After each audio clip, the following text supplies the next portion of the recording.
All right, Hoffaday, and welcome to another edition of Touch of Class. Joining me today, we have CHamoru teacher for the 5th through 8th grade at Bishop Baumgartner, Dennis Dali. Dennis, Hoffaday, welcome to the show. Hoffaday, Andy. Buenas. So a little touch of class here. We've been talking to teachers the past few weeks here about how they've had to kind of adjust their teaching plan during the pandemic. So you as a CHamoru teacher, how have you had to adjust, and your students as well?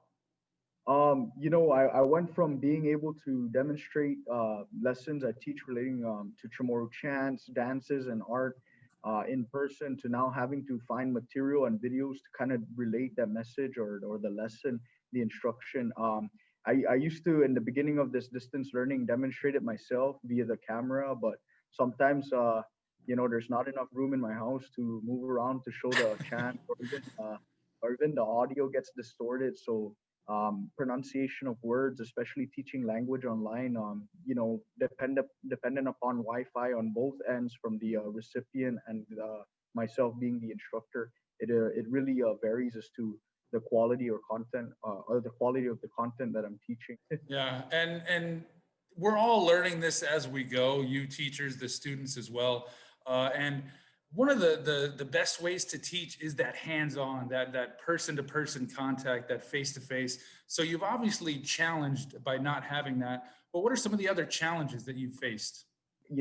As far as teaching, teachers face many challenges from developing citizenship in students, character, teaching morals and values, and maintaining order in class.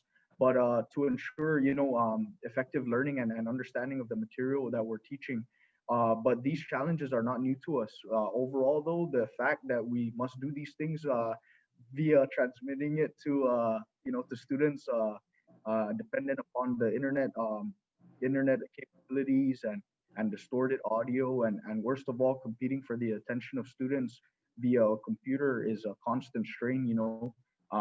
Really, it's taken it to whole new levels and whole new heights. The aforementioned challenges that we faced on a regular basis, as we would if we were in person. Now we have to kind of face these challenges, but online in a different platform. And in a normal classroom, I can control where phones get stored, Right. Yeah. and the usage of phones. But while cameras are off, I can only control the projection of my voice and hope students I'm addressing will respond timely without me calling home, calling parents. Yeah, and we all know, and you especially, I'm sure, being a teacher, you know that kids are so resilient. They can adapt pretty easily. And how do you think the kids are adapting and adjusting to these challenges? For the most part, man, students, especially the younger generation, have are more tech savvy than myself, and they've been able to transition better than I have. But for the most part, they've expressed interest, a deep interest into returning to in-person classes because they miss interacting with each other and building camaraderie through group projects and classwork. Yeah, kids are tough. I'm sure they'll bounce back next year. So before I let you go, what would you like to say to the parents and all the students out there on Guam as we all are trying to get through this together? Overall, I want to ask the community to be patient with their children, and empathetic towards teachers, education, faculty, and staff. This is a difficult time for everyone. The most important lesson I think this pandemic has shown us is the importance of unity between family members in their home, unity among people outside the home, and most importantly, the importance of community. The famous poet John Donne said it best. No man is an island, and the interpretation is that no one can go through life alone, much less a pandemic. I hope the community understands that the worst thing that can happen to us is not the pandemic, but the lack of love and kindness for one another.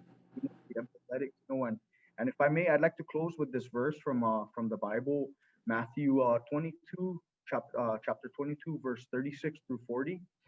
36, teacher, which is the greatest commandment in the law? Says this disciple. And then Jesus replied, love the Lord your God with all your heart and with all your soul and with all your mind. This is the first and greatest commandment. And the second is like it. Love your neighbor as yourself. All the law and the prophets hang on these two commandments. So BBMCS commits itself to advance the holistic education and Christian formation of its students, to nurture the love of God and neighbor in their lives. That's all I've got. Andy, thank you so much for the opportunity. And I'm blessed to kind of be able to relate some of the challenges with the community as well. So thank you Yeah. again. Well, regardless of what's happening in the world, I think teaching the Chamorro language here on Guam is one of the most important things for the kids. So, Siduos Masi for doing that and sticking through this pandemic. Thank you very much. Kuwagredesi bidan mizu genogi KUM Sizus Masi.